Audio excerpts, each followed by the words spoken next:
Kapag may maraming math operations sa isang number sentence, merong pagkakasunod-sunod na dapat sundin para makuha ang tamang sagot. Kailangang unahin ang multiplication o division bago gawin ang addition o subtraction.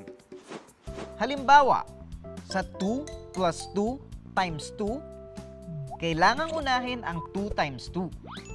At saka naman, i-add sa 2 ang resulta.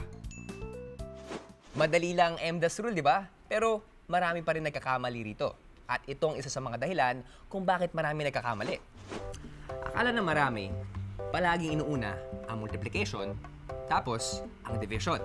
Pagkatapos, ang addition, at ang huli, ang subtraction. Di ba, Kuya Robby, MDAS nga? Hindi ganun kasimple. Ibig sabihin, multiplication o division ang mauna. Pagkatapos, addition o subtraction. Sa panig ng multiplication at division, hindi kailangan palaging inuuna ang multiplication sa division. Pwede ring division muna bago ang multiplication. Depende kung alin ang nasa pinakakaliwa. Sa panig naman ng addition at subtraction, hindi kailangan palaging inuuna ang addition sa subtraction. Pwede ring subtraction muna bago ang addition.